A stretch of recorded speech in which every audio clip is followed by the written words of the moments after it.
नमस्कार दोस्तों, स्वागत है आप सभी का एक बार फिर से हमारे YouTube चैनल पर। दोस्तों, 90 के दशक का भारतीय टेलीविजन का सबसे लोकप्रिय धारावाहिक रामायण तो लगभग भारत में रहने वाले हर व्यक्ति ने देखा होगा।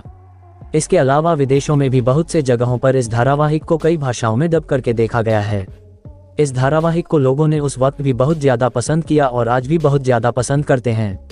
मगर क्या कभी आपके दिमाग में यह बात आई है कि आखिर इस धारावाहिक में काम करने वाले बेहद सभी किरदार कहाँ चले गए और वह फिर से दोबारा किसी धारावाहिक या फिर फिल्मों में क्यों नजर नहीं आए? क्या आप नहीं जानना चाहोगे कि आखिर आज रामायण की माता सीता कैसी हालत में है और कैसा जीवन बिता रही हैं, या फिर रामायण धारावाहिक में काम करने वाले वो किरदार आज कैसा जीवन बिता रहे हैं? दोस्तों, आज हम आपको इसी पर एक खास वीडियो दिखाने वाले हैं, इसीलिए इस वीडियो को जरा ध्यान से देखना। मगर दोस्तों, अगर आप भगवान श्री राम और माता सीता को दिल से मानते हैं तो वीडियो को लाइक जरूर करें और आगे भी हमारी वीडियो देखने के लिए चैनल को सब्सक्राइब करके बेल आइकन को अवश्य दबा लें। तो चलिए दोस्तों, बताते हैं आखिर क्या कर रहे हैं वह रामायण के किरदार। दोस्तों, सबसे पहले बात करते हैं इस धारावाहिक के सबसे उग्र और प्यारा किरदार के बारे में। दोस्तों, इस धारावाहिक में लक्ष्मण का किरदार निभाया था सुनील लहरी ने। इससे पहले इस धारावाहिक में लक्ष्मण के किरदार के लिए जिसे साइन किया गया था, उसने ये धारावाहिक पहले ही छोड़ दिया। उसे क्या पता था कि यह धारावाहिक हमेशा के लिए लोगों के दिलों पर एक अनोखी छाप छोड़ेगा।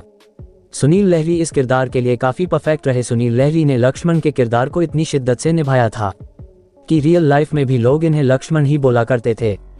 मगर सुनील के रियल लाइफ कुछ अच्छी नहीं रही। उन्होंने इस धारावाहिक के बाद एक्टिंग की दुनिया से किनारा कर लिया और फिर कभी भी दोबारा नजर नहीं आए। चलिए दोस्तों, अब बात करते हैं भगवान राम और माता सीता के चहेते भगवान हनुमान की। दोस्तों, भगवान हनुमान का रोल निभाया था उस वक्त के सबसे ताकतवर बॉडी बिल्डर दारा सिंह ने। उन्होंने सिर्फ टेलीविजन के इस धारावाहिक में ही नहीं बल्कि रियल लाइफ में भी अपनी बॉडी की ताकत का लोहा मनवाया था।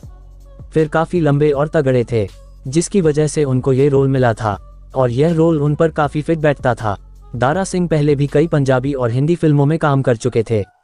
इसके अलावा तमिल, तेलुगु और मलयालम भाषा में कई फिल्मों में काम कर चुके थे। दारा सिंह कॉमनवेल्थ गेम्स के चैंपियन भी रह चुके थे। उनके आगे बड़े बड़े भी नहीं टिक पाते थे। दारा सिंह ने 500 से भी ज्यादा प्रोफेशनल कुश्ती लड़ी थी। 1983 में दारा सिंह ने कुश्ती छोड़ दी। दारा सिंह ने अपने जीवन में 100 से भी ज्यादा फिल्में की थीं। 1954 में उन्हें रुस्तमे हिंद तथा 1966 में दुष्ट में पंजाब के अवार्ड से नवाजा गया। 2003 से लेकर 2009 तक दारा सिंह राज्यसभा के सांसद भी रहे। 2012 में दारा सिंह इस दुनिया को अलविदा कह गए। दोस्तों, बताते हैं आपको रामायण के खलनायक रावण के बारे में कि वो आज कहाँ है। रावण का किरदार निभाया था अरविंद त्रिवेदी जी ने। अरविंद त्रिवेदी का फेस स्ट्रक्चर के लिए पूरा स्टिक बैठा था। हालांकि इस धारावाहिक के डायरेक्टर रामानंद सागर रावण के किरदार के लिए जैसा चेहरा चाहते थे, उन्हें वैसा चेहरा ढूंढने में काफी समय लग गया। लेकिन अरविंद त्रिवेदी के चेहरे तथा उनकी जबरदस्त आवाज ने उनकी यह तलाश पूरी की और उनका चेहरा इसके तौर पर बिल्कुल सटीक बैठती। अरविंद त्रिवेदी जी ने अपनी पूरी जिंदगी की में हिंदी और मराठी फिल्मों को मिलाकर तकरीबन 250 फिल्मों में काम किया था। लेकिन इतनी फिल्में करने के बाद भी उन्हें असली पहचान मिली। यहाँ तक कि लोग अरविंद त्रिवेदी के बच्चों को रियल लाइफ में रावण के बच्चे तथा उनकी पत्नी को मंदोदरी कहकर बुलाने लग गई। एक्टिंग के अलावा अरविंद त्रिवेदी ने राजनीति में भी किस्मत आजमाई थी। वो साल 1991 में गुजरात के साबरकांठा लोकसभा सीट से बीजेपी के टिकट पर चुनाव लड़े और जीतकर संसद पहुंचे। बता दें कि अरविंद त्रिवेदी के निधन की अफवाह कई बार उठे। साल 2019 में मई के महीने में अरविंद त्रिवेदी के निधन की अफवाह आग की तरह फैल गई थी। तब उनके भतीजे कौस्तुभ त्रिवेदी ने ट्विटर पर उसका खंडन किया था और फेक न्यूज फैलाने की अपील की थी। आगे चलकर साल 2021 में इनका निधन हो गया। इसकी पुष्टि भी उनके भतीजे कौस्तुभ त्रिवेदी ने की थी। अरुण गोविल। दोस्तों, भगवान श्री राम का के निभाने वाले अरुण गोविल ने अपने एक्टिंग करियर की शुरुआत 1970 में की थी।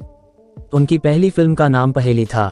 अरुण गोविल ने रामायण से पहले विक्रम बेताल धारावाहिक में मुख्य किरदार विक्रम का रोल अदा किया था।